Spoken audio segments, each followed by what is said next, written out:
Bem-vindos a mais um episódio de E aí, professor? Bem-vindo, Walter. Olá, Martin. Nós voltamos para fazer a parte 2 do Evangelho Sim. de João. Mas por que estamos falando sobre o Evangelho de João?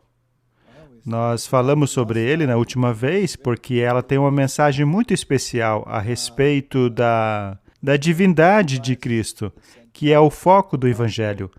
E é uma mensagem especial àqueles que irão receber o derramamento da chuva, como uma tipologia da chuva serôdia. É uma mensagem muito importante. Então, vamos abrir com uma palavra de oração. Sim, e daí nós vamos vamos lá. poder entrar no tema. Nosso Pai Celeste, muito obrigado. Obrigado por tudo que Tu fazes por nós. Obrigado por nos reunir mais uma vez e também por nos dar a oportunidade de conduzir essas conversas. Por favor, abençoe essa conversa, ilumine nossas mentes com o Espírito Santo em nome de Jesus. Amém. João tem um papel fundamental.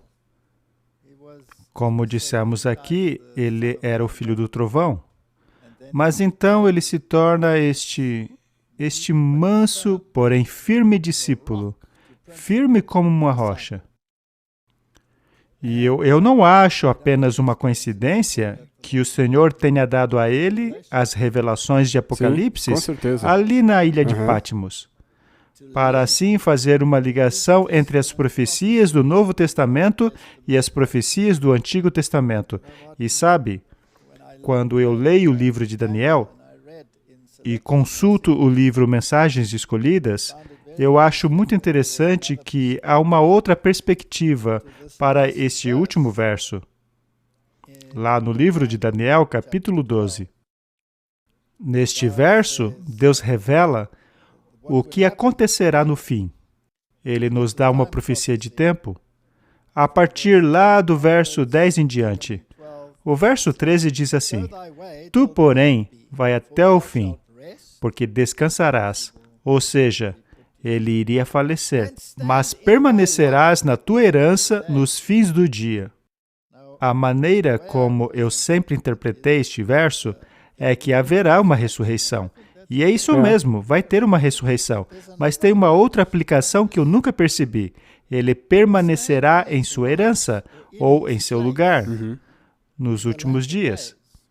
Isso é muito interessante. Uma vez que ele cumprirá uma posição profética nos últimos dias. Pois lembre-se que há uma parte do livro de Daniel, a profecia das 2.300 dias, que foi selada até os últimos dias. Então, na verdade, o livro também vai estar em sua porção. O livro permanecerá de pé em seu lugar. E eu li em Mensagens Escolhidas algo muito fascinante. Sabe, Martin, a Bíblia é um livro maravilhoso e o espírito de profecia é uma grande ajuda. Eu lerei a página 109 de Mensagens Escolhidas, volume 2. E diz assim: tudo o que Deus possui na história profética, determinado a acontecer no passado, aconteceu.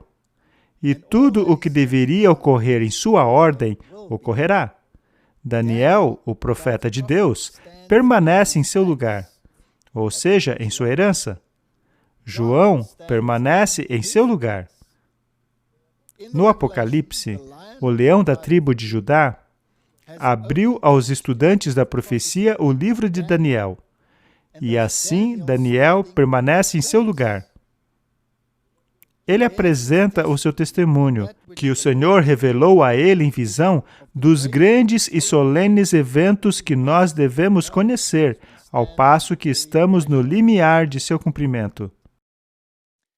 Portanto, ele permanece no lugar dele.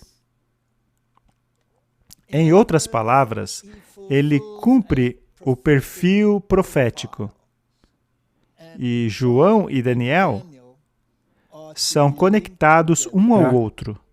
O Evangelho de João conta a história de Jesus de uma maneira totalmente diferente que os outros evangelhos, dos evangelhos sinóticos. Falamos sobre isso no último episódio. Ele apresenta informações ao povo de Deus que haverá de passar por uma crise. E então, temos as cartas que João escreveu. 1 João, 2 João, 3 João e o livro de Apocalipse, que liga todas as coisas. Eu acho fascinante que, quando estudamos isso, juntamente com o espírito de profecia, vemos que os eventos preditos para os tempos em que nós estamos vivendo têm que ver com a lei de Deus e a autoridade de Deus.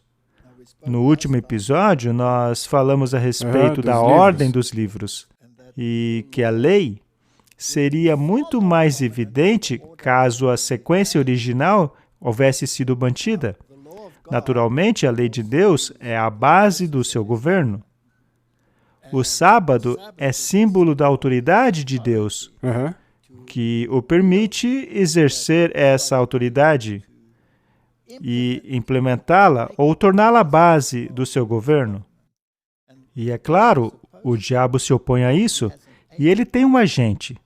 E conforme essas mensagens são reveladas, a primeira, segunda, terceira mensagens angélicas, conforme elas foram se desdobrando no tempo, em 1843, 44 e em diante, elas foram iluminadas pelo Espírito de Deus.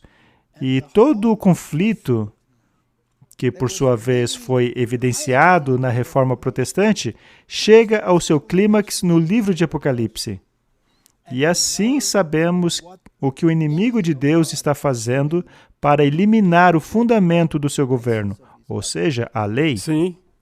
E na época de João, nós também devemos colocar isso em perspectiva. O sábado não estava sendo atacado. Não. Porque naquela época todos, tanto os cristãos como os judeus, guardavam o sábado verdadeiro. Sim. Então ele nem sabia, na época que estava escrevendo o Apocalipse, que essa autoridade seria atacada, que isso seria sobre o sábado. E o interessante é que se voltarmos para o dever do povo de Deus e o porquê é importante compreendermos essas coisas, chegamos a Isaías capítulo 58. Pois isto se relaciona ao dever do povo de Deus. Então, Isaías capítulo 58 fala a respeito de um povo que restauraria os caminhos arruinados. Fala sobre o jejum requerido por Deus, capaz de mudar o coração. Ali no verso 7 diz assim, na verdade, verso 6, porventura não é este o jejum que escolhi? Que soltes as ligaduras da impiedade, que desfaças as ataduras do jugo, e que te deixes livres os oprimidos, e despedaces todo o jugo? Este é o propósito do evangelismo. É o seu propósito. Porventura não é que também repartas o teu pão com o faminto? Isso é importante, pois vamos falar a respeito do Evangelho de João. E nós vamos falar de questões em que o pão é um elemento muito importante no sentido espiritual. Vamos ler então espiritualmente. Que repartas o teu pão com o faminto, e recolhas em casa os pobres abandonados, e quando vires o nu, o cubras, e não te escondas da tua carne. Isto não é apenas no sentido físico, mas no sentido espiritual. Ou seja, os nus são aqueles desprovidos da justiça de Cristo. Sim, e para os que... Os famintos são aqueles que não estão sendo alimentados com as verdades do Evangelho. E o interessante é que é dito aqui que muitos são expulsos de nossas casas. Ou seja, o próprio povo de Deus pisoteia aqueles que lhe pertencem, fazendo a vida deles um inferno. Mas haverá um tempo de acerto de contas. E trazê-los de volta à casa. E os trará de volta. Isso é interessante. E, de novo, no episódio passado, nós também mencionamos isso. Eles estão entrando na casa. Ninguém está saindo da casa. Então, se alguém estiver dizendo que você tem que sair porque a casa se tornou Babilônia... Veja, a casa estava corrompida, pois muitos foram expulsos dela. Muitos foram pisoteados, mas só que Deus os reunirá novamente e os trará de volta a casa. Verso 8. Então romperá a tua luz como a alva, e a tua cura apressadamente brotará. e a tua justiça irá adiante de ti, e a glória do Senhor será a tua retaguarda. Que promessa maravilhosa! Ou seja, você será circundado pelo justo de Cristo. Ele irá diante de você e atrás de você. Ele o acolherá. Então clamarás e o Senhor te responderá. Gritarás e ele dirá, eis-me aqui, aqui estou eu. Se tirares do meio de ti o jugo, ou estender do dedo, e o falar perversamente, sabe, certas pessoas colocam fardos sobre as outras através de sua constante crítica. Parece que essa é a natureza da humanidade. Colocar fardos sobre os outros que Deus nunca pediu. E sabe, um dos fardos que a nação judaica colocou sobre o seu próprio povo foi criar leis e regulamentos, especialmente em relação ao sábado. Isso é verdade. E se abrires a tua alma ao faminto, e fartares a alma aflita, então a tua luz nascerá nas trevas, e a tua escuridão será como o meio-dia. Que promessa bonita! Uma religião que seja centrada no próprio eu não pode fazer parte desse cenário aqui. Martin, qual seria o caráter da liderança que teria levado Deus a fazer uma declaração como essa? Eles provavelmente eram orgulhosos e cheios de si. Veja que promessa linda no verso 11. E o Senhor te guiará continuamente, fartará a tua alma em lugares áridos, e fortificará os seus ossos, e serás como um jardim regado, e como um manancial cujas águas nunca faltam. E aqueles que de ti procederem, edificarão as antigas ruínas, e levantarás os fundamentos de geração em geração, e chamar-te-ão reparador das rupturas, restaurador de veredas para morar. De quem ele está falando aqui? Ele está falando do remanescente. Sim, porque isto é uma reminiscência de Apocalipse, capítulo 12, verso 17. Sai dela, povo meu. O remanescente que permanecerá. Aqueles que serão de ti. Aqueles que vierem a partir dessa verdade, estes reconstruirão os lugares arruinados. Ou seja, existe muito da verdade que tem estado soterrado em escombros. É um lugar arruinado que precisa ser restaurado. E levantarás os fundamentos de geração em geração. Então, até mesmo fundamento tem sido destruído. E o que é o fundamento? Colocarei inimizade entre ti e a mulher. Esta foi a primeira mensagem evangélica pregada. E esta mensagem do Evangelho eterno, precisa ser restaurada. Muito bem. O interessante é que o mundo cristão hoje rejeitou a lei de Deus. Muitos servem a Deus apenas da boca para fora. Mas muitos, na verdade, anularam a lei dele, certo? Sim. Muito bem.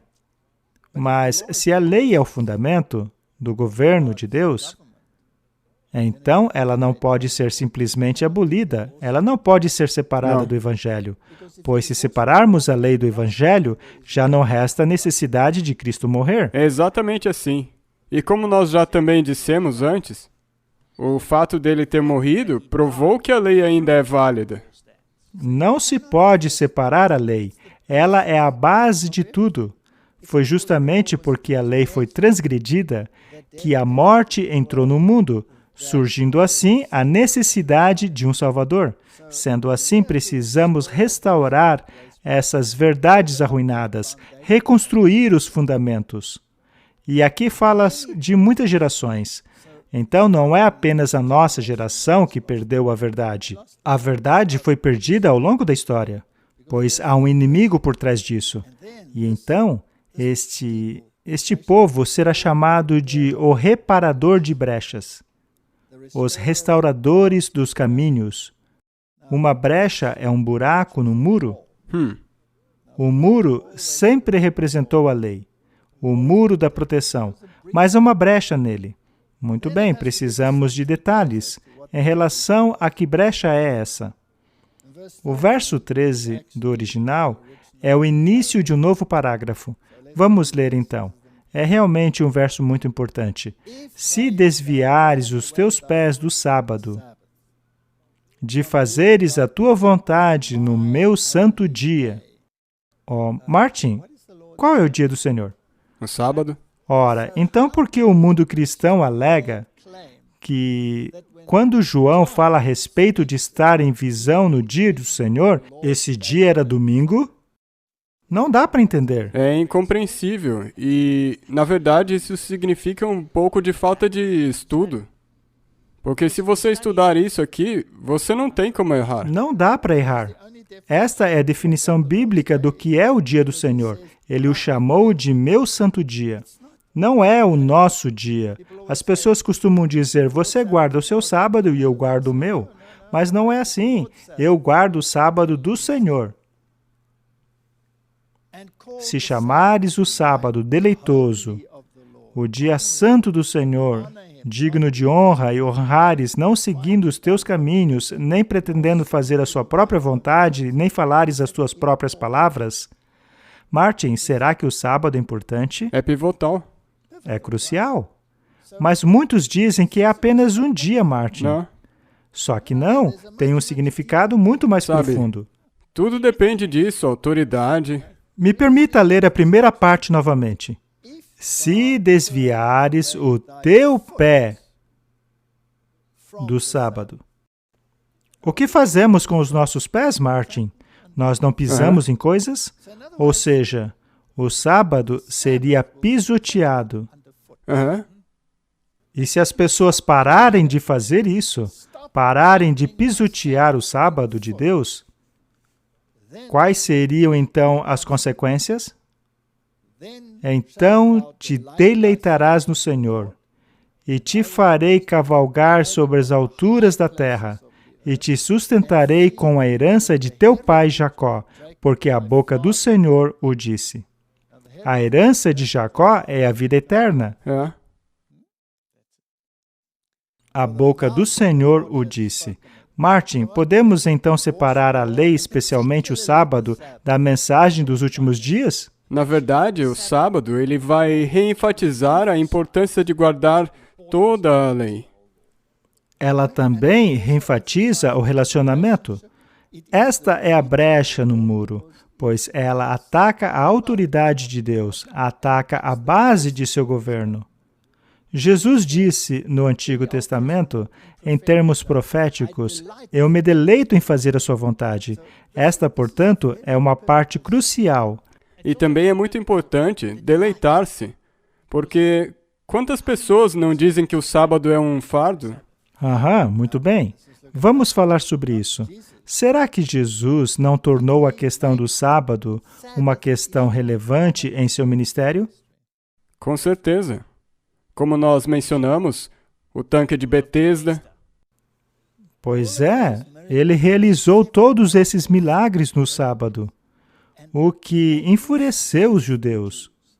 Mas aqui é dito claramente que o sábado deve ser um deleite. Aquele homem que foi curado, que foi libertado de seu jugo de sofrimento, será que ele não ficou feliz naquele dia? Ele pulou de alegria. Ele pulou, não é? É. E quem é que ficou deprimido?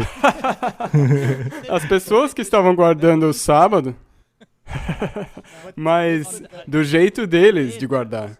Vamos colocar isso no contexto moderno.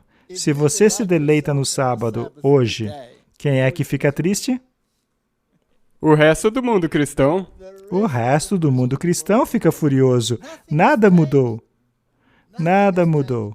Então, não podemos separar isso aqui da mensagem que João tem para nós. Correto? Portanto, precisamos compreender que João não apenas exaltou Cristo por meio das histórias que ele contou, ele também exalta a lei, ele exalta o sábado. Ao relacionar este dia com aquilo que Jesus fez, que foi libertar do jugo, como repreender aqueles fariseus duros e dizer, Abram seus olhos, essa mulher que sofreu por todos esses anos, e vocês não querem livrá-la deste fardo no dia do sábado? Inacreditável. Portanto, podemos ter um conceito correto do sábado ou um conceito errado. Podemos ter um entendimento correto do que é verdadeira religião ou um entendimento errado. Podemos ter um ponto de vista libertador ou um ponto de vista que aprisiona.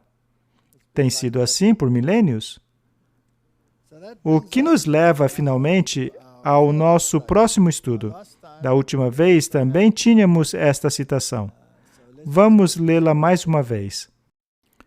Ela é da Review and Herald, 18 de julho de 1901.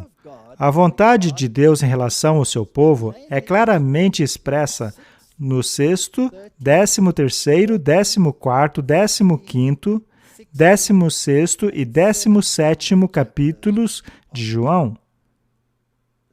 Os capítulos posteriores a estes tratam dos eventos da crucifixão, mas as instruções ao povo de Deus, àquele grupo que haveria de receber a chuva temporã, são encontradas nestes capítulos. Precisamos compreender o 6º, 13º, 14º, 15º, 16º e 17º capítulos de João. Aqui é quando Judas já tinha partido, como você mencionou. Ele vai embora no 13º capítulo. Então isso daqui, como você mencionou, é para os discípulos, somente para o povo do fim dos tempos. Muito bem. Martin, é isso o que pretendemos com o estudo de hoje. Queremos passar pelo 6º, 13º, 14º, 15º, 16º e o 17º capítulo de João. E vermos que instruções há neles para o povo de Deus dos últimos dias. O antídoto divino para o pecado de todo o mundo está contido no Evangelho de João. Isso é poderoso, não é? Será importante estudarmos isso? É o antídoto. É o antídoto. Aquele que comer da minha carne e beber do meu sangue, disse Cristo, tem a vida eterna, e eu o ressuscitarei no último dia. Ele pode morrer, como Cristo morreu, mas a vida do Salvador está nele. A sua vida está escondida com Cristo, em Deus. Eu vim para que tenhais vida, disse Jesus, e para que a tenham abundantemente. Ele leva adiante o grande processo pelo qual os crentes são feitos um com Ele nesta vida presente, para serem uns com Ele através de toda a eternidade. Então, vamos abrir lá no Evangelho de João. Abramos no capítulo 6. Na última vez, lemos o capítulo 5. Agora, por que o capítulo 6 é tão importante? Bem, acabamos de ver qual é a missão do povo de Deus no tempo do fim. É alimentar o faminto, dividir o pão. Precisamos compreender o que isso significa. O que é dividir o pão?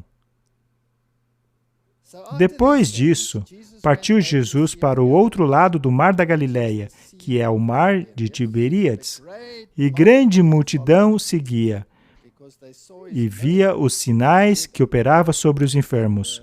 E Jesus subiu ao monte, e assentou-se ali com os seus discípulos. E a Páscoa, a festa dos judeus, estava próxima. Então Jesus, levantando os seus olhos, e vendo que uma grande multidão vinha ter com ele, disse a Filipe, onde compraremos pão para estes comerem? Procure pensar em termos da mensagem do Evangelho. Venha comprar sem preço, sem dinheiro. Venha comprar pão e vinho. Então, estamos lidando aqui com a mensagem do Evangelho. Na verdade, Jesus está testando Filipe. Ele perguntou, Filipe, aonde vamos achar pão para toda essa gente? E eles pensaram que Jesus estava falando... Literalmente. Literalmente, mas Jesus estava pensando espiritualmente. Ele queria passar a mensagem a eles. Mas dizia isso para o experimentar, porque ele bem sabia o que havia de fazer. Filipe respondeu-lhe, 200 dinheiro de pão não lhes bastarão para que cada um deles tome um pouco. Este valor era o salário de um dia. Então, 200 dias de trabalho não era suficiente para alimentar todo mundo. E um dos seus discípulos, André, irmão de Simão Pedro, disse: aqui está um rapaz que tem 5 pães de cevada e 2 peixinhos. Mas o que seria isso para tantos? Há muitos simbolismos entre os pães de cevada e os 2 peixinhos. A cevada era a colheita inicial, já o trigo era a última colheita. Portanto, os pães de cevada representam a chuva temporã. Chuva temporã. E há 5 pães de cevadas. 5 é o número da humanidade, 5 sentidos. E também havia 2 peixinhos. Agora, o peixe era o símbolo da humanidade que seria pescada pela rede. Não é?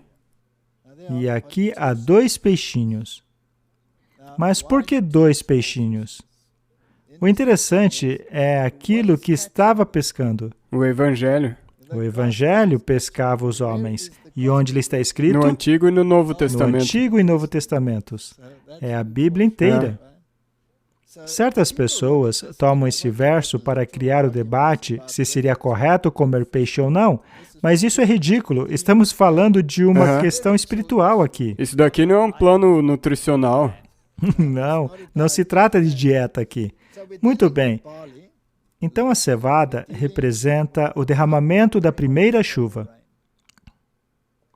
E aquilo que se aplica à chuva temporã também deve ser aplicada à chuva serôdia. Temos aqui 5 pães de cevada, que é o suficiente para toda a humanidade. E também temos 2 peixinhos. Existem 2 coisas que foram trazidas para o Evangelho. Vamos falar da palavra de Deus. E disse Jesus: mandai assentar os homens. E havia muita relva naquele lugar. Assentaram-se, pois, os homens em número de quase 5.000. Mais uma vez, temos o número 5 aqui. E Jesus tomou os pães e, havendo dado graça, repartiu-os pelos discípulos, e os discípulos pelos que estavam assentados, e igualmente também os peixes, quanto eles queriam. Interessante, não? Sempre tem um detalhezinho. Eu amo como isso foi escrito. Muito bem, temos um princípio aqui. Ali no verso 11, Jesus pegou os pães e, após ter dado graças, ele os distribuiu a quem? Aos discípulos. Sim, e eles distribuíram para os... O que isso quer dizer, Martin? No que se refere a distribuir o pão espiritual, Jesus vai lhe dar o que você precisa caso você faça a preparação necessária. E então é o seu dever distribuí-lo. Essa é a linha de demarcação aqui. Então, número 1, Jesus pega os pães de cevada e lhe dá graça e distribui aos discípulos, os discípulos ao povo que estava sentados, e da mesma maneira os peixinhos, tanto quanto queriam. Eles podiam pegar bastante, um pouco, não é? Sim, você tem a escolha. A escolha era deles. E quando estavam satisfeitos, disse aos seus discípulos: recolham os pedaços que sobraram, para que nada se perca. Isso é importante, não é? Nada deve se perder. Se você olhar isso pelo lado espiritual, você pode aproveitar muito mais. Você pode entender o que isso aqui quer dizer. As pessoas podem até jogar no chão. Ainda assim, nada será perdido. Nada. A palavra de Deus nunca volta vazia. Não. Sabe, eu me lembro dessas histórias que lemos frequentemente, nas quais as pessoas ficam bravas e... Eu me lembro de uma história, acho que foi na América do Sul, um homem ali na América do Sul que estava bravo com sua Bíblia e a rasgou e a jogou no rio, e adiante no meio tinha um pescador que, ao ver as folhas da Bíblia, foi pegando uma a uma E ele montou uma Bíblia de novo. Nada se perde. A palavra de Deus nunca se perde. Então, eles os ajuntaram e encheram 12 cestos. Quantos discípulos estavam ali? 12. 12, em torno de Jesus. Então, cada um dos discípulos teve um cesto para distribuir. Com os pedaços dos 5 pães de cevada deixados por aqueles que tinham comido. Vendo, pois, aqueles homens o milagre que Jesus tinha feito, diziam: este é verdadeiramente o profeta que devia vir ao mundo. E sabendo, pois, Jesus, e queriam fazê-lo rei à força, tornou a retirar-se ele só para o monte. Depois daquele milagre, as pessoas tinham certeza que ele era o Messias e queriam fazer dele rei. Mas este era um conceito errado. O que eles queriam, na verdade, era uma solução para o problema imediato deles. Mas eles provavelmente não queriam a solução para o problema de seus corações. E é exatamente assim que nós estamos hoje. As pessoas querem um salvador terrestre para um reino terrestre. As pessoas querem um reino mundano. E o interessante é que a próxima história, nós não vamos lê-la toda. É uma história bastante interessante, pois ele está caminhando no mar. Eles haviam partido em seus barcos e chegou uma tempestade. Uma tormenta sacudiu as águas. E Jesus veio caminhando em cima do mar. Ele é o mestre do mar. Ele tem poder para acalmá-lo. Essa é uma história espiritual das tempestades que futuramente tomarão conta do mundo, já que as águas na Bíblia referem-se a multidões, nações e línguas. E eis aqui alguém que está acima da tempestade. Ele caminha sobre a água. E tem mais um milagre aqui. Quando Jesus disse, sou eu, então resolveram recebê-lo no barco e logo chegaram à praia para a qual se dirigiam. Temos mais um milagre aqui. Trata-se do transporte instantâneo. Como chegamos aqui? E Deus haverá de fazer esses milagres, a fim de nos ajudar a levar o Evangelho, seja lá onde for que seja necessário. No próximo dia, Martin, eles se encontram mais uma vez com aquela multidão que testemunhou o grande milagre. Elas foram atrás dele e ele disse, vocês vieram atrás de mim porque ficaram satisfeitos com o pão físico. E hoje, há muitas pessoas que são professos pães e peixes dentro da igreja cristã que estão nela apenas pelas vantagens temporais, mas elas não compreendem o verdadeiro significado. Então, precisamos compreender o que Jesus quer dizer aqui. Após perguntar de onde vocês vêm, etc., ele diz, ali no verso 26, na verdade vos digo, que me buscais não pelos sinais que vistes, mas porque comestes do pão e vos saciastes. Não trabalhe pela comida que perece, mas pela comida que permanece para a vida eterna, a qual o Filho do Homem vos dará, porque a este o Pai, Deus, o selou. Muito interessante, não é mesmo, Martin? Então disseram a ele, que faremos para executarmos as obras de Deus? Essa é uma pergunta importante, Martin. Com certeza. Jesus respondeu e disse-lhes, a obra de Deus é essa, que creiais naquele que Ele enviou. Se você acredita em Cristo, então você receberá poder para fazer as obras de Deus, pois neste caso você quererá ser transformado. E qual é a obra de Deus? É distribuir o pão às outras pessoas. E porque Jesus veio a este mundo para buscar e salvar o perdido, e Ele nos incumbiu dessa missão também. Ele deu essa missão aos discípulos, e aos discípulos devem dá-la a outros. E então lhe perguntaram: que sinal, pois, fazes tu para que o vejamos e creiamos em ti? Que operas tu?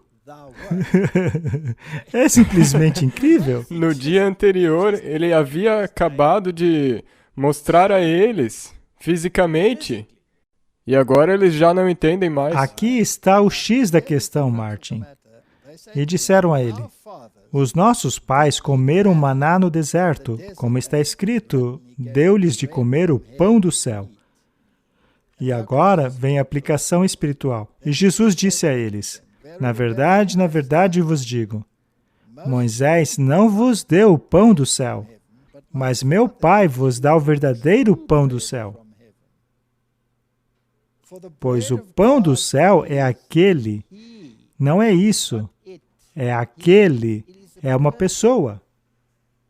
O pão de Deus é aquele que desce do céu e dá vida ao mundo.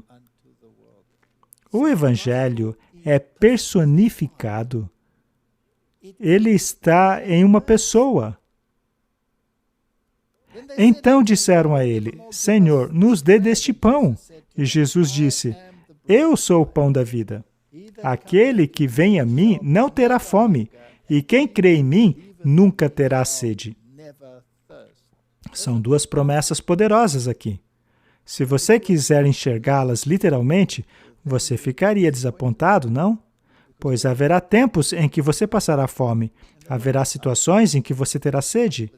Mas esta comida espiritual e bebida espiritual é para todo sempre. Mas já vos disse que também vós me vistes e, contudo, não credes.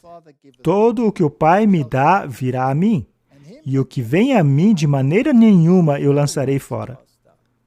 Que promessa maravilhosa! Ou seja, buscai e achareis. Porque eu desci do céu não para fazer a minha vontade, mas a vontade daquele que me enviou. E a vontade do Pai que me enviou é esta: que nenhum de todos aqueles que me deu se perca, mas que o ressuscite no último dia. Portanto, todo aquele que for a Cristo com o coração arrependido, com fome e sede espirituais, serão alimentados. Serão alimentados com a pessoa e não com coisas, e serão ressuscitados no último dia. E esta é a vontade daquele que me enviou, que todo aquele que vê o Filho e crê nele, tenha a vida eterna. E eu o ressuscitarei no último dia. Como funciona isso, Martin?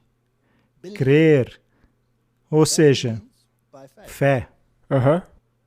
A justificação é pela fé, mas eles não aceitaram isso. Eles queriam justificação pelas obras. E lhe perguntaram: tá, quais são as suas obras? E receberam uma resposta da qual não gostaram, porque a resposta foi: vocês têm que crer. Eles queriam ouvir algo que pudessem fazer. Exato. Só me dê as instruções que eu executo a obra. Mas eles tinham apenas que crer. Agora, é claro que este crer não significa que você não tem que obedecer a palavra, pois o próprio Jesus disse que veio fazer a vontade daquele que o enviou. Veja, se você colocar a fé na posição correta, então o resto vai se seguir. As obras vão se seguir. Exato. E o que eles fizeram depois disso foi inacreditável. Em outras palavras, a fé não nega as obras. Mas, como você disse, deve estar na sequência correta. E estas obras partem de um indivíduo, que é Cristo. Mas o que eles fizeram depois é surpreendente. Eles murmuraram. Eles não ficaram felizes com a resposta dele. E será que o mundo cristão hoje é feliz com as respostas? Não, eles estão felizes com a versão deles. Por um acaso, a maior denominação cristã no mundo hoje não classificou como anátema acreditar que a justificação de Jesus é somente pela fé? E então murmuravam deles, os judeus, porque dissera, eu sou o pão que desce do céu. E diziam, não é este Jesus, o filho de José, cujo pai e mãe nós conhecemos? Como, pois, pode dizer ele que desceu do céu? Respondeu, pois, Jesus, não murmureis entre vós. Ninguém pode vir a mim se o Pai que me enviou não o trouxer, e eu o ressuscitarei no último dia. É a terceira vez que ele faz essa promessa. 3 vezes. E os saduceus não ficaram felizes com essa afirmação, não é mesmo? Pois eles não acreditavam na ressurreição. Está escrito nos profetas que serão todos ensinados por Deus. No início, o Evangelho era administrado pelos anjos. É o que diz Paulo no livro de Hebreus. Mas agora seria ensinado pelo próprio Deus. Então, quem estava ali diante deles? Deus. Portanto, todo aquele que do Pai ouviu e aprendeu, vem a mim. Não que alguém visse o Pai, a não ser aquele que é de Deus. Este tem visto o Pai. Na verdade vos digo que aquele que crê em mim tem a vida eterna. Que promessa maravilhosa, Martin. Eu sou o pão da vida. Vossos pais comeram maná do deserto e morreram? Este é o pão que desce do céu para que o que dele comer não morra. Eu sou o pão vivo que desce do céu. Se alguém comer deste pão, viverá para sempre. E o pão que eu der é a minha carne, e eu darei pela vida do mundo. Aqui ele de novo se declara a Deus. Sim? Eu sou o pão. Eu sou o pão vivo. E então os judeus disputavam entre si, dizendo, como nos pode dar este a sua carne a comer? Eles não queriam fazer aplicação espiritual. Eles pensavam tratar-se de canibalismo. E Jesus disse a eles, na verdade vos digo, que se não comerdes da carne do Filho do Homem e não beberdes o seu sangue, não tereis vida em vós mesmos. Quem come a minha carne e bebe o meu sangue tem a vida eterna, e eu o ressuscitarei no último dia. Mais uma vez a promessa, Martin. Então a carne é a morte, mas o sangue é a vida, pois a vida está no sangue. Então Cristo deu o seu sangue para que nós possamos ter vida, e Ele morreu na carne para ser ressuscitado para a vida eterna. E porque nós acreditamos nele, seremos ressuscitados com Ele se estivermos dispostos a morrer para o eu. É disso que se trata. Mas o que significa este comer a carne? Ele diz ali no verso 55, porque a minha carne verdadeiramente é comida, e o meu sangue verdadeiramente bebida. Quem come a minha carne e bebe meu sangue, permanece em mim e eu nele. Assim como o Pai que vive me enviou, eu vivo pelo Pai. Assim, quem de mim se alimenta, também viverá por mim. Este é o pão que desceu do céu. Não é o caso de vossos pais que comeram maná e morreram. Quem comer este pão viverá para sempre. Vamos ler agora um outro verso na Bíblia para trazer isso em seu contexto correto. Vamos ler Jeremias capítulo 15, versos 16. As suas palavras foram encontradas, e eu as comi. A sua palavra foi para mim alegria e gozo em meu coração, pois eu sou chamado pelo teu nome, ó Senhor Deus dos exércitos. Muito bem. Agora, vamos voltar para o primeiro verso do Evangelho de João. Todos nós já estamos familiarizados com ele. No princípio era a palavra. E a palavra estava com Deus. A palavra era Deus. E aqui na minha Bíblia, na King James, palavra está em maiúsculo. No princípio era a palavra, E a palavra estava com Deus, e a palavra era Deus. E Jeremias disse, tuas palavras foram encontradas, e eu as comi. E a tua palavra foi para mim alegria e gozo em meu coração, pois sou chamado pelo teu nome, ó Senhor Deus dos exércitos. Qual é o propósito de comer, Martin? Neste caso, a carne do Filho do Homem, beber o seu sangue. Internalizar a palavra dele. Internalizar a palavra dele. Martin, no mundo de hoje, as pessoas têm a tendência de dependerem de experiências. Elas querem uma religião experimental. Eles têm que sentir algo bom. Elas querem se sentir bem. Mas não é só isso. Elas querem ser levadas pelo Espírito. Só que o Espírito nunca contraria a palavra de Deus.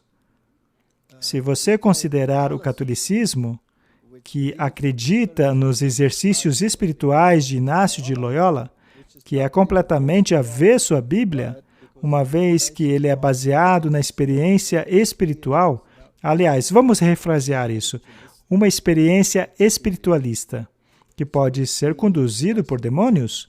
E é mesmo, porque se você olhar para o passado, houveram situações como em 1988, houve umas pessoas que por 5 anos se comunicaram e tiveram experiências com anjos.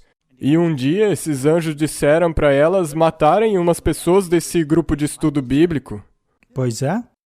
Porque elas representavam uma ameaça para esse grupo. Então você pode estar tão doutrinado por uma experiência, a ponto de até mesmo achar que matar alguém é algo bom. E a Bíblia não diz que, eventualmente, este poder chamado de Babilônia se voltará contra o povo de Deus, fazendo leis para erradicá-los? Não é exatamente a mesma coisa que ocorrerá em uma escala mundial que aconteceu aqui numa escala menor? Exatamente. E eles vão pensar, por essas experiências, que estão fazendo a vontade de Deus, que estão fazendo um favor a Deus. Vamos deixar a questão bem clara, categórica. Se você quiser comer a carne e beber o sangue, ou seja, se você quiser internalizar o caráter e a vida de Cristo em você, por onde você precisa começar? Na palavra. Na palavra? Muito bem. E a controvérsia desencadeada pela Reforma Protestante era a respeito do quê? Sobre a palavra de Deus. Sobre a palavra de Deus. A guerra é sempre em torno da palavra de Deus. Foi um conflito entre a carne e o sangue de Cristo, a palavra de Deus, sobre a internalização da palavra de Deus, sobre o assim diz o Senhor, em oposição às tradições e leis humanas.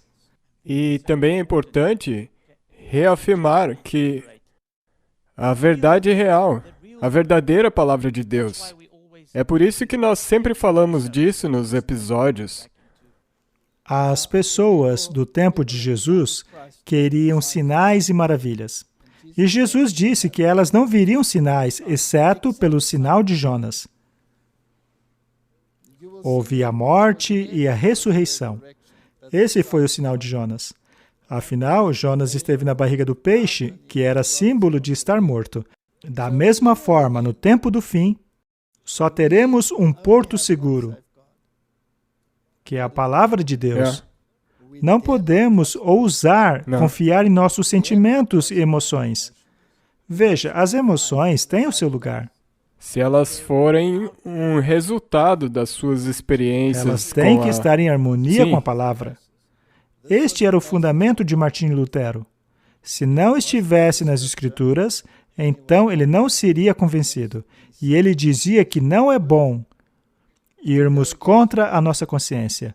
Se a nossa religião for experimental, isso significa que um espírito pode nos mandar fazer coisas contrárias à palavra de Deus. E este espírito é um mentiroso. Se o mundo cristão diz que o sábado não é importante, ao mesmo tempo que a Bíblia nos diz o quão importante ele é, então o mundo cristão crê num espírito mentiroso. E isto é muito sério. Você vê agora porque o capítulo 6 é importante, porque ele nos leva de volta à palavra. Isso lembra de novo de onde a sua base deve vir. A sua âncora tem que estar na palavra, que reflete Jesus. Sim. E o interessante, Martin, é que as pessoas que ouviram aquela mensagem não ficaram empolgadas com ela.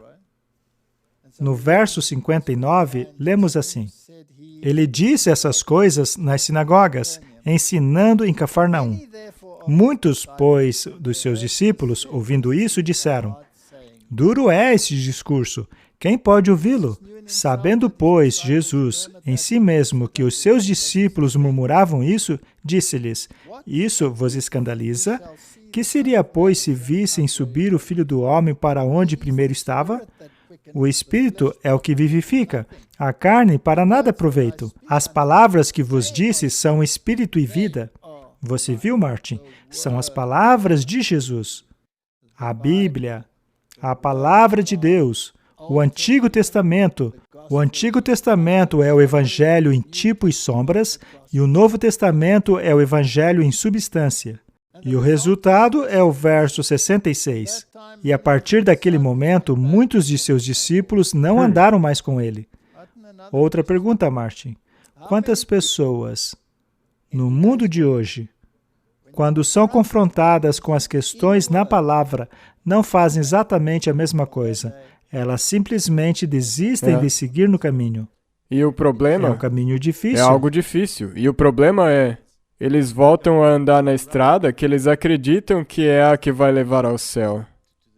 Mas não vai levar, pois há apenas um caminho. Jesus é o caminho, a verdade e a vida, e são as palavras de Jesus que determinam o caminho da verdade e da vida. Isso é muito importante. Então, nenhum pastor, nada além da palavra de Deus, Jesus te diz o que ele espera de você. Correto? Então Jesus disse aos 12, vocês também irão embora? Respondeu-lhe então Simão Pedro, Senhor, para quem iremos nós? Tu tens as palavras da vida eterna, e nós temos crido e conhecido que Tu és o Cristo, o Filho do Deus vivente. E Jesus respondeu a eles, não vos escolhi a vós, os 12? Um de vós é diabo? Ele falava isso de Judas Iscariotes, filho de Simão, porque este o havia de entregar sendo um dos 12. Então, neste ponto, os discípulos responderam, não há outro caminho. Para onde iríamos? Tu tens as palavras da vida eterna. Não há outro caminho. É isso ou a morte? É uma escolha muito importante. E um deles era o diabo. Sendo assim, podemos esperar algumas complicações no futuro que nos aguarda. Essa é, então, a base do capítulo 6. É por isso que ela é tão importante. É por isso que, no tempo do fim, precisamos nos apoiar na palavra. Precisamos compreender a missão. Compreender Isaías 58, compreender as profecias de Daniel em relação às profecias de Apocalipse, e precisamos encontrar essas coisas na palavra, e não em uma distração humana qualquer. Tudo deve ser provado pela palavra. Nós não iremos nos aprofundar muito nos outros capítulos.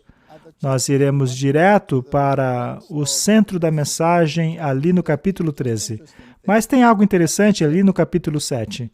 No verso 17, Jesus diz, se alguém quiser fazer a vontade dele, pela mesma doutrina conhecerás se ela é de Deus ou se eu falo de mim mesmo. É uma declaração muito interessante. Se alguém quiser fazer a vontade dele, precisa conhecer a doutrina.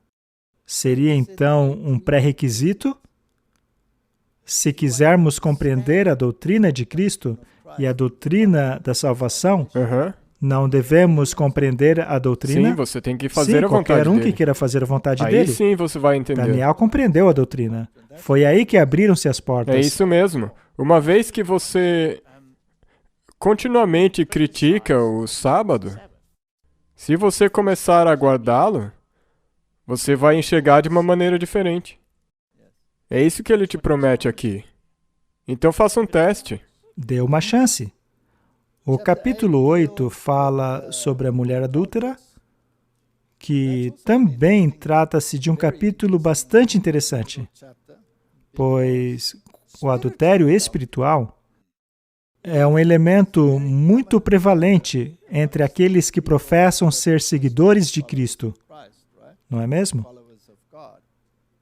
Então, aqui está uma porção fascinante das Escrituras, na qual aquelas pessoas pegaram essa mulher no ato e, espiritualmente falando, mulher é símbolo de igreja. E Jesus escreve na areia. Eu acho fascinante que em nenhum outro lugar é dito que Jesus tenha escrito qualquer coisa exceto com o seu dedo. E onde que ele escreveu com seu dedo antes? Nas placas de pedra.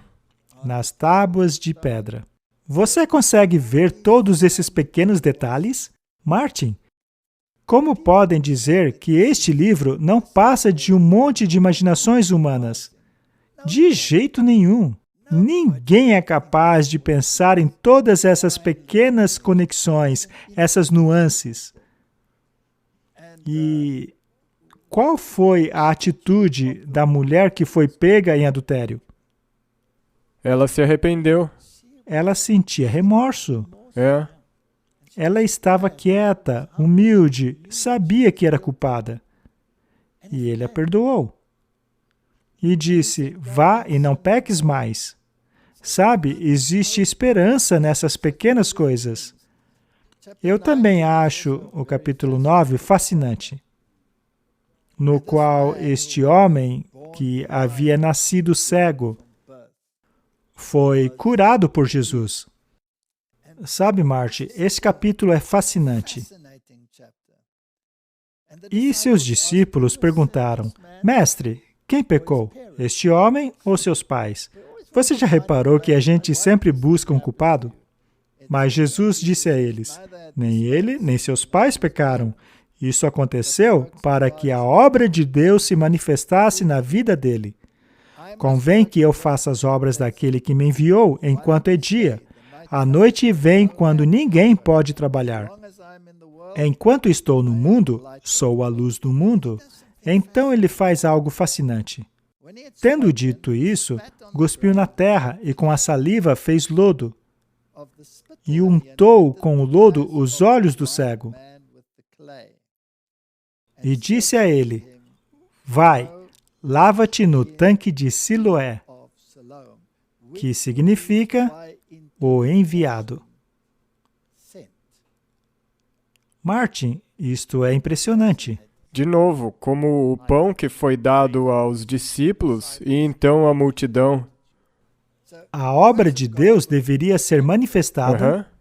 E daí você deve ir. Muito bem. Temos aqui uma nuance muito importante. Jesus fez uma lama e cobriu os olhos, porque o homem era cego. Agora, do ponto de vista espiritual, ele era espiritualmente cego.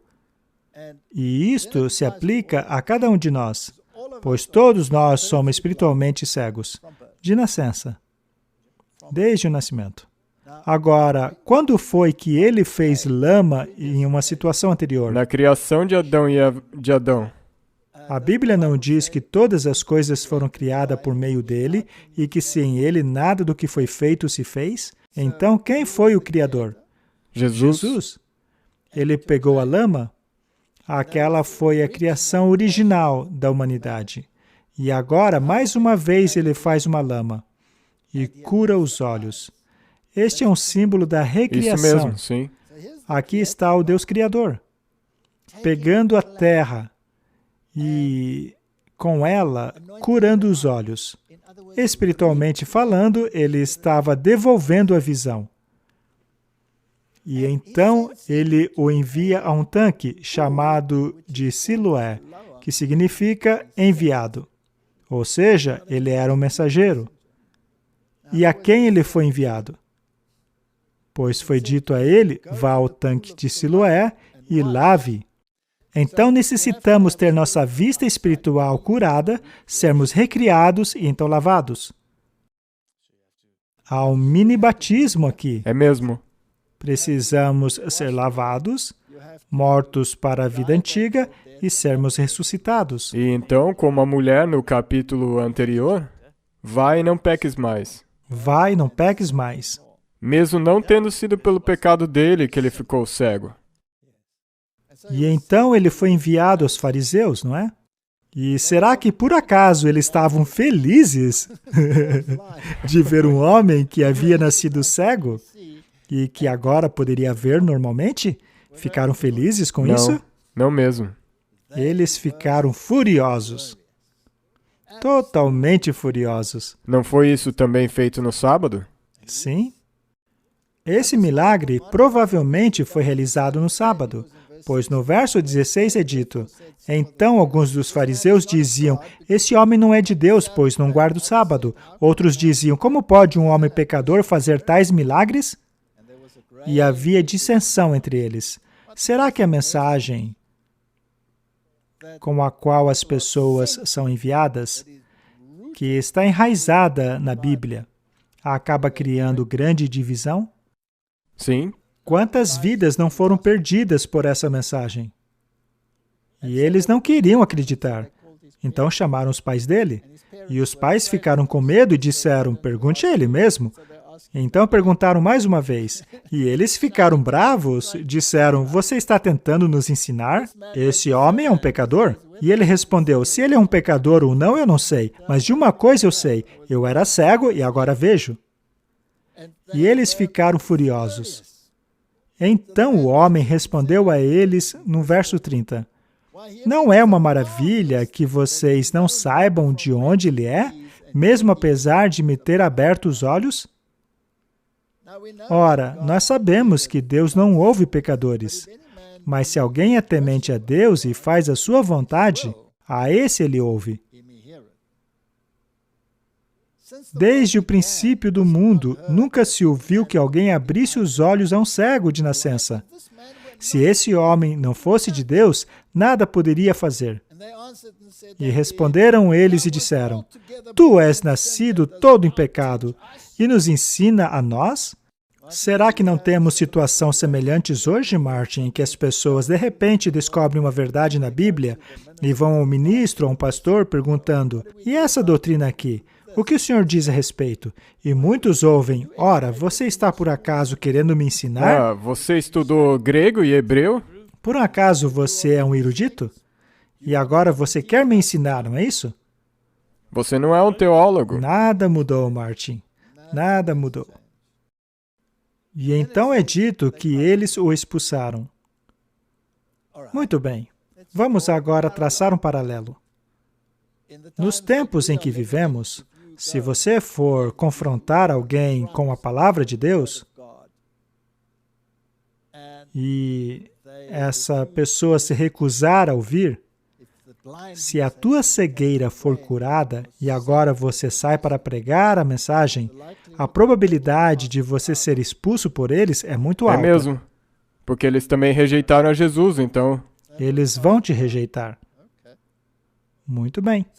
Mas a questão é que eles não aceitaram a correção. Eles disseram, você nos ensina? Então Jesus ouviu que o tinham expulsado e, encontrando-o, disse, crês tu no Filho de Deus? É uma pergunta interessante. Vamos revisar até aqui. Será que esse homem, até este ponto, via Jesus? Não.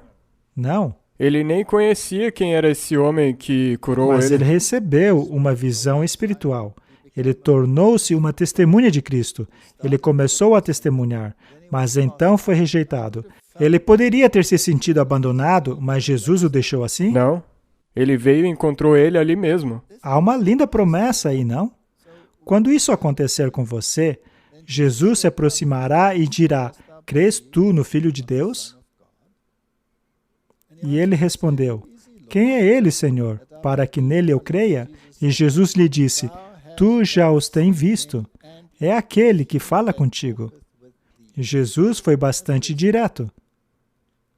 Em outras palavras, Martin, se você recebeu a sua visão espiritual e estiver preparado para testemunhar em nome daquilo que você recebeu, e acabar sendo perseguido como consequência disso, será então que você verá Cristo? Sim, ele vai se revelar para você. Ele se revelará a você. Ele não diz que se você fizer a vontade de Deus, você saberá a doutrina. Isso mesmo. E ele disse, creio, Senhor, e o adorou. Se ele o adorou, Jesus é o quê? Deus. Exato. Somente Deus. Somente Deus. Como então é possível que no mundo em que vivemos as pessoas neguem a divindade de Cristo? Isso é inacreditável. É inacreditável, mas eles não querem o que Deus oferece. Eles querem o que eles querem. Essa questão de Jesus ser Deus é altamente debatida no mundo hoje, mas ela é muito clara no Evangelho de João. Ela é reiterada vez após vez após vez. Por acaso Jesus repreendeu este homem por tê-lo adorado? Não, não mesmo. Na verdade, pouco antes disso, ele disse, sou eu, você ouviu, e ele está falando com você agora. Portanto, Jesus é, no maior e mais amplo sentido, Deus. No capítulo 10, há um debate entre Jesus e o povo judeu.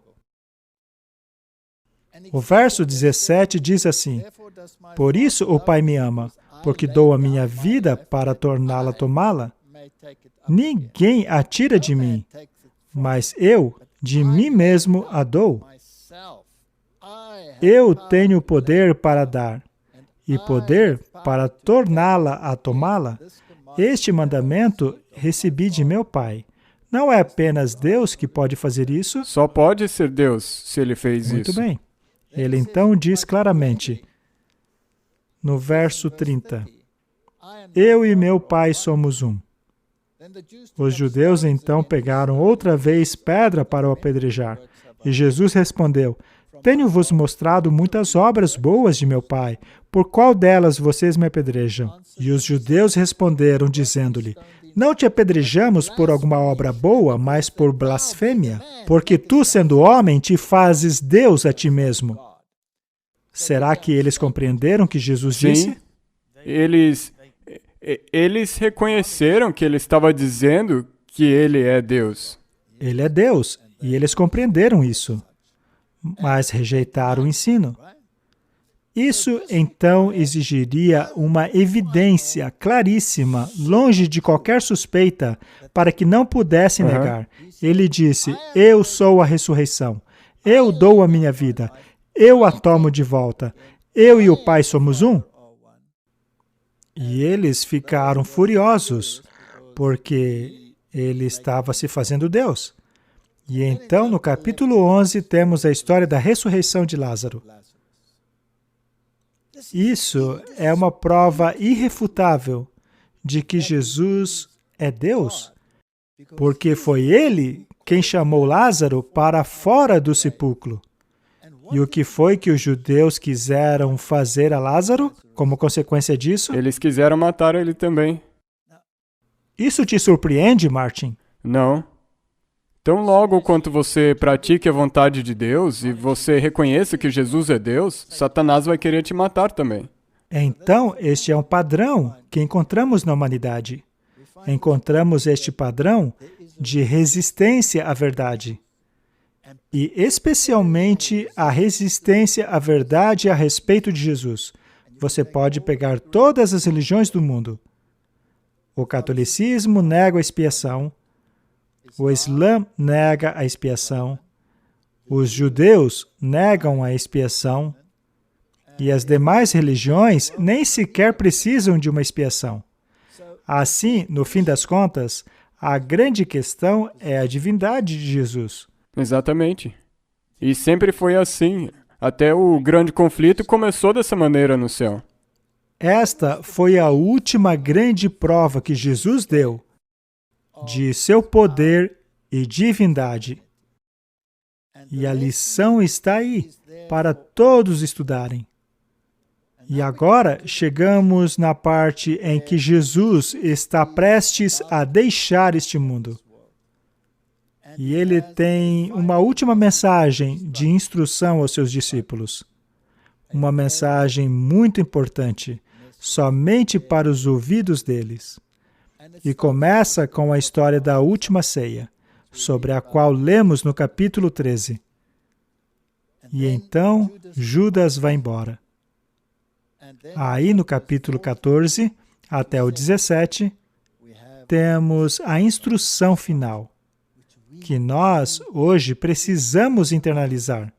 Precisamos comer dessa carne e beber deste sangue para permanecermos firmes nos dias que virão. Mas esta importante questão discutiremos em nosso próximo programa. Sim, nós vamos ter que fazer isso, porque vai tomar um bom tempo. Isso é muito importante. Sim. Isso tem que ver com isso que nós estamos passando exatamente agora. Essa mensagem é para nós, tanto quanto ela foi para os discípulos. Portanto, vamos encerrar com uma oração. Querido Pai, Tu nos deste a palavra da vida e nos ordenou internalizá-la, comer a carne e beber o sangue. E, Senhor, se fizermos a Tua vontade, conheceremos a doutrina. Também oramos que cure os nossos olhos com lama e assim recrie a nossa visão espiritual, que é cega desde o nosso nascimento. Te agradecemos porque és a ressurreição e a vida. E por ser quem Tu alegas ser, o Senhor é digno que nós o adoremos. Guarda-nos em nossos caminhos e esteja conosco até nos reunirmos mais uma vez para falarmos do Teu grande plano da salvação. Em nome de Jesus. Amém. Amém.